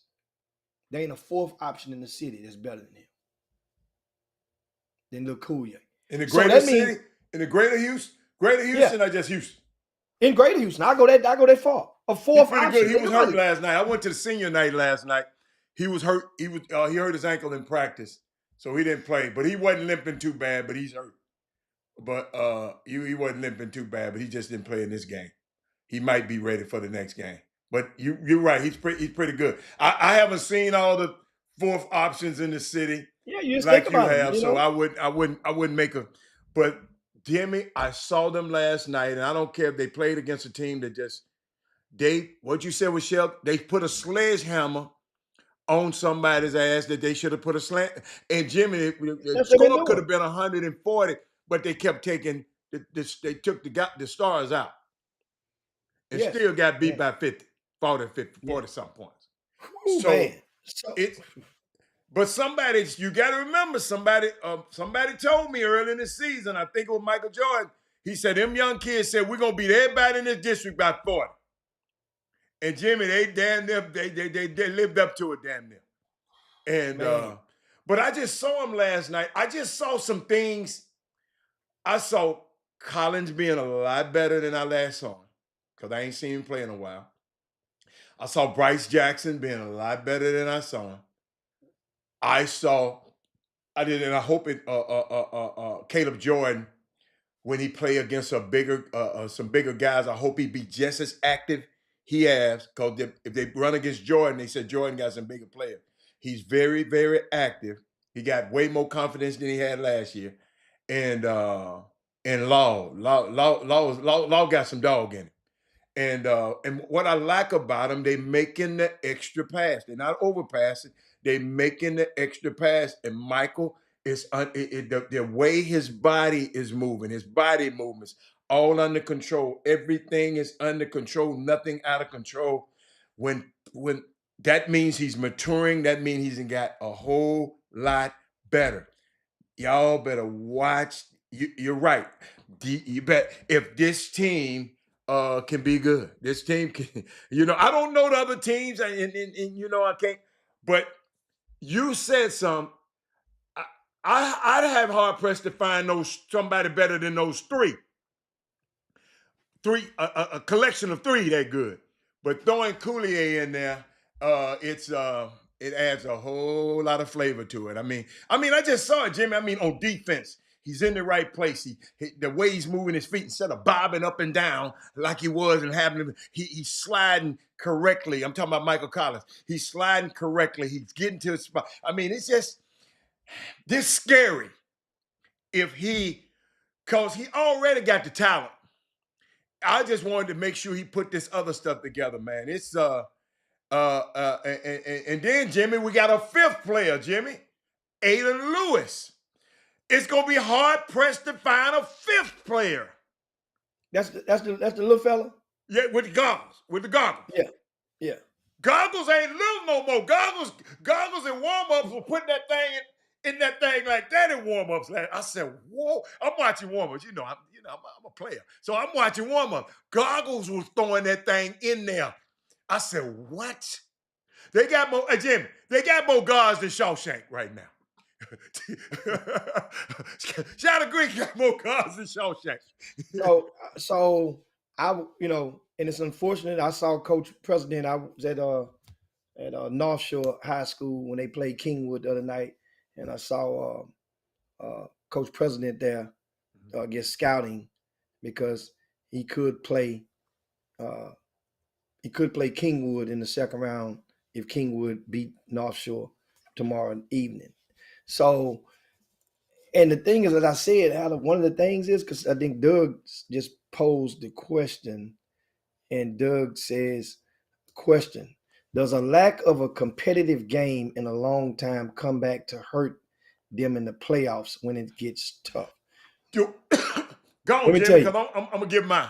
Think about Let me it. tell you, and I feel like our opinion is gonna be on the other side of the track, so which is good. So here's what I look at. Remember when Duncanville was making their runs? And they got the one or two of those years, and they got the district. It was boring. Yes. They were sludge hammering people. Yes. In district play. When you can get to that point of syncing your players together, yes, to whereas you're not even worried about the scoreboard, you're worried about executing, you're worried about dominating. That becomes habitual. So that means, and then you get to a point where you rely on guys. We mentioned the Collier kid, and you mentioned the other little fellow. What's his name? Aiden Lewis. Aiden, right? They got two Aidens on the team, right? And you get those guys. When guys like them, they learn. It's like doing the jump rope when you were a little kid. Even boys jump rope. What they call the jump. We all got in the jump rope. The double dutch. Yeah, and we all try to be rocky or something. Did jump rope on our own. But when you did in the double dutch, this is like a double dutch. Being able to play with such talent as the big three that they have, or the big 3.5, or the big 4, to be able to find your way to get in where you fit in, it's not an easy task. It's like jumping in that double dutch. So when those guys know when to, they're going to make their shots. Like little Aiden, he's going to get a lot of his stuff from the defensive end because it's going to be a steal here and there. It's going to lead to some stuff. He's going to, Collier, he picks his spot. And if and when they miss, this is what I was watching last Saturday. I was watching for the facial expressions of their teammates. They don't care. Those guys missed. They was like, all right, man. All right, you get the next one. Now my turn Can I next. add something right there? I'm gonna let you finish. I want to add a caveat right there. Senior night, they were, they tell little things about the guys when they talk about the senior. The Shadow Creek is senior laden. It's about 6, 7 seniors. And each one of the guys, they asked their favorite moment. Jimmy, one of the questions, their favorite moment in their high school career. Guess what they said?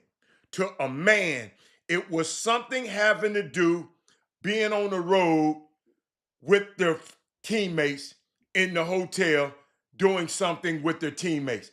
All 5 of them, for 5 or 6 of them, it was a common theme that their best moment in high school had something to do with being with their teammates. And that adds to what you just said right there. I didn't even think about it until you just said that. Those are key components in becoming a team. And now you can finish. I just wanted to add that for you.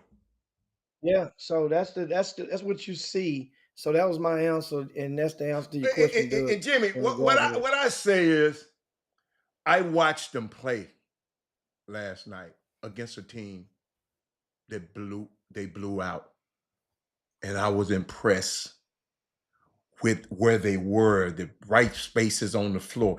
They were. It wasn't that they gonna beat the team, but Jimmy, I watched the habits.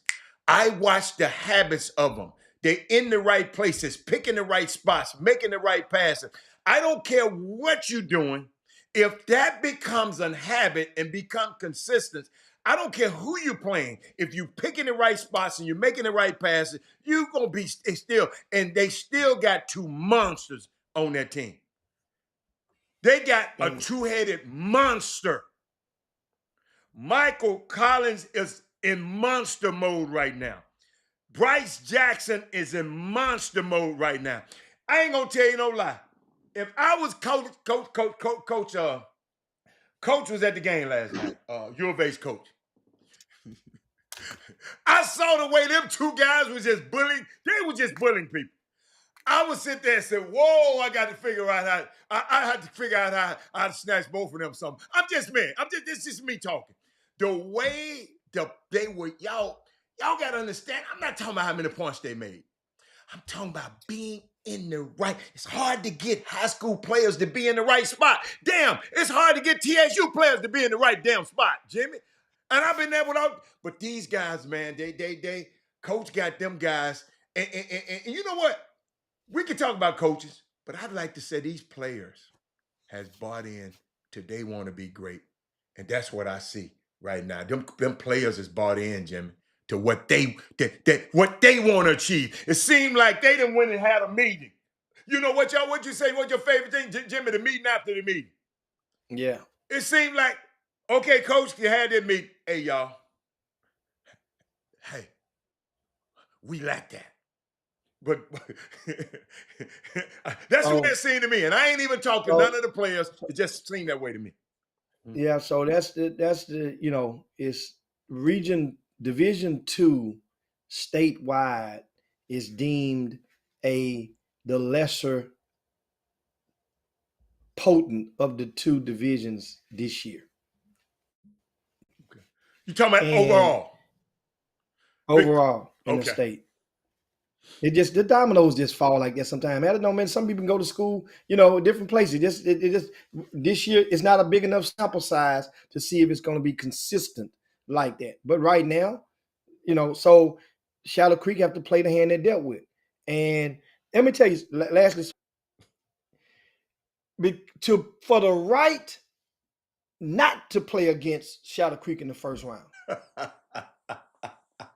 That's Clemens and Bush. Yes. Yes. Wow. Understand, the loser will play Shadow Creek. So they're playing that they tried to flip. Okay, I got you. I like that. No. I like that. No. One of them told the other one, hey, you know what, man, you can go and take second. I'll go to the other side. You can play. No, like hell I will. But we can flip for it. No, we ain't gonna flip. Let's play. So Clements and Bush are going to play each other tomorrow. The loser gets Shadow Creek first round. Now, if I'm Shadow Creek, I'm quite sure I forgot to even ask president. I would have flipped my coin to play their ass on Monday, so you ain't got no practice day for me.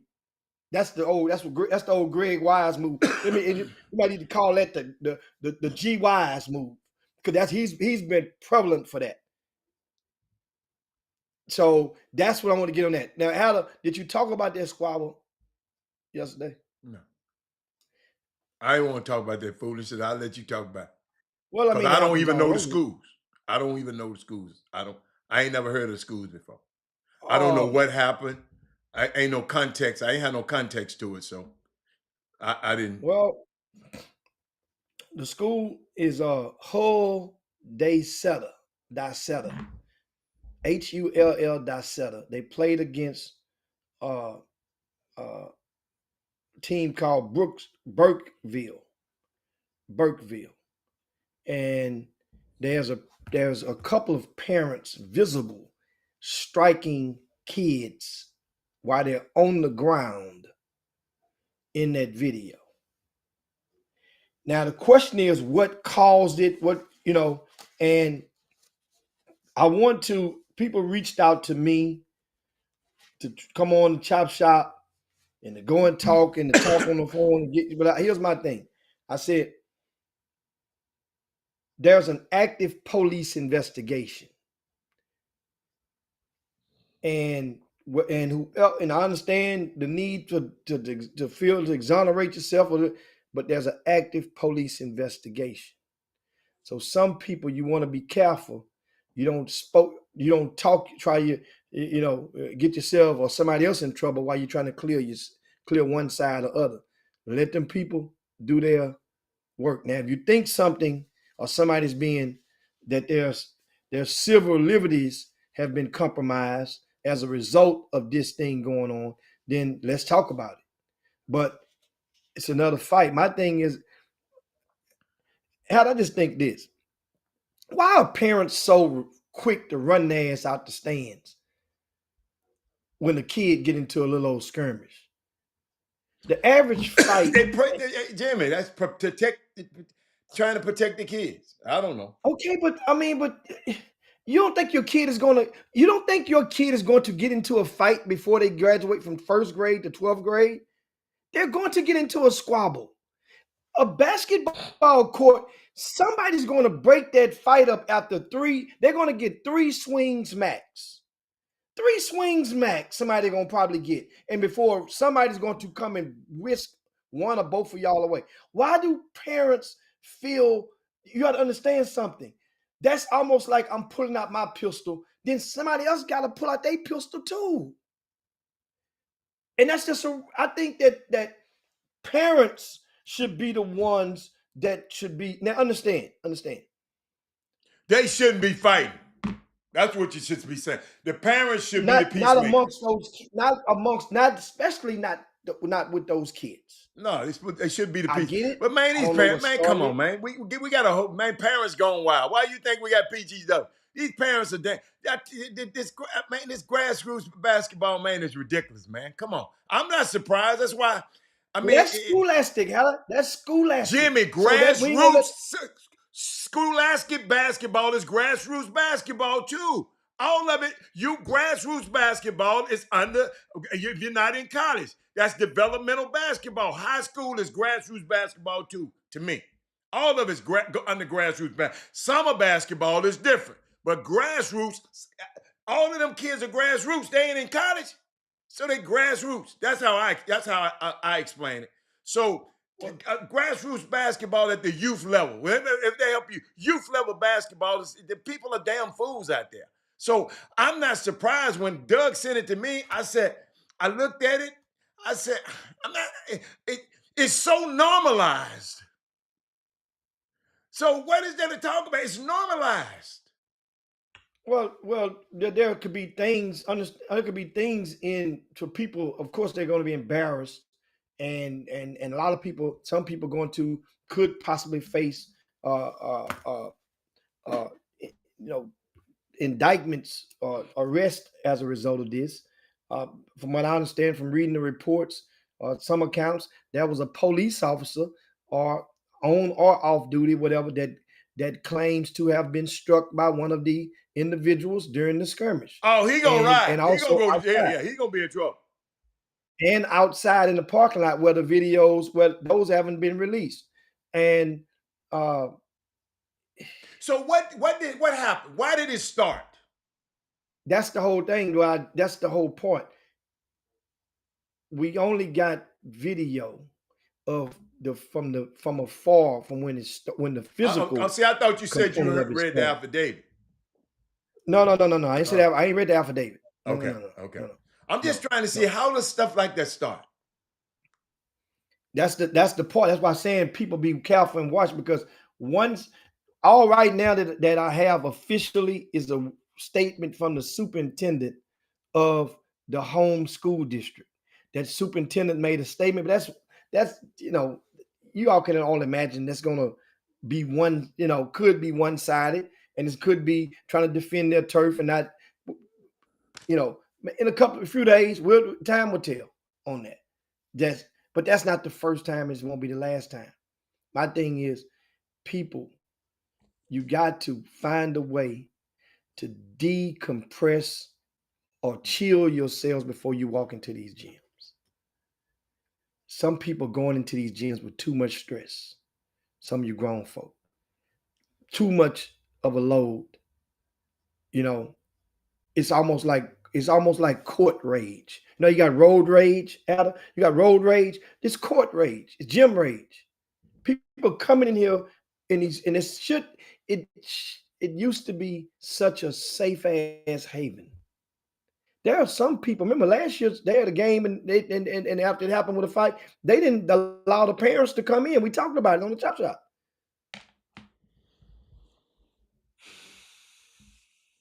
You police officers.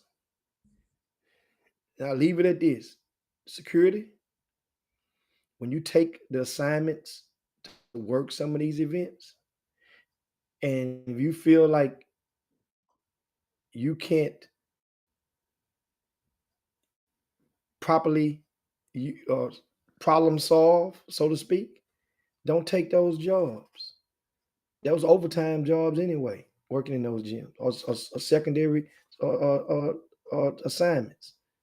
Because a lot of times you see the police out, they're running.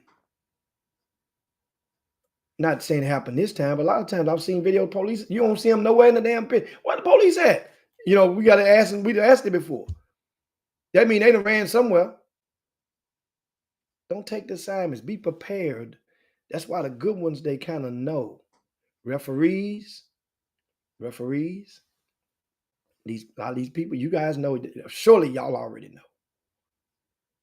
You know, that's why referees crying and they demand so much. Certain things, don't take it. You have an option to not take that assignment. That's what I want to leave you guys with in regarding that. And kids, well, kids ain't watching it right now. Their parents are. Parents. Somewhere it got to start. And if you got any influence over your kids still, try to start in them to respect elders. And that will get them such a long way in life. Otherwise, you might get a phone call one day that they done had court somewhere, and somebody done served as judge and jury on them in the streets, you know? And that's the thing. It can be, all this stuff can be avoided, man. Playing basketball, man, you don't fight. Get in the ring and fight. You want to be a fighter, get in the ring. You know, basketball is a game. It's physical, it's tough. You know, you're going to get hit, you're going to get, yeah, man, but then leave it right there. You know, leave it right there. Say, hey, let's go get in the boxing ring.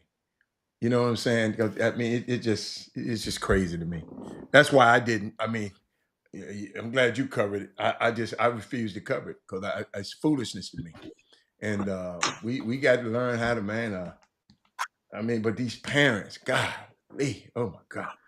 But let's get out of here, man. I got things to do. So, what TSU at this weekend? Well, the ladies play tonight. They play against Southern tonight. Tonight, and on then the guys, we head out tomorrow. We're gonna play Grambling on a doubleheader. Wait a minute, yeah, Grambling on a doubleheader, and then we're gonna play Southern on Monday night. Then we'll be headed on back home. So we're going on the Louisiana swing. This second half of the second half of this, you know, the ride, getting ready to go into the SWAC. And this particular time is the women take care of their business. We have both teams. In since I've been here, it's just been the men's in the playoffs at the tournament. So now we have both teams. So sure, I have double duty down there. You know, usually you get a day off and mess around. Now you got to go to the women things. But it's gonna be in Atlanta, so it'll be pretty cool. It's gonna be pretty cool. The SWAC tournament in Atlanta this year, Jim. That's what I love about it. Yeah, that's during the state tournament. Yeah. Not a bad thought though. Not a bad thought. I mean, a lot should. The ACC tournament that year. So that's just a state tournament. Y'all have to be here. I won't be here. I'll figure. I'll be on the road. So, but good luck to every team who's coming out of Houston.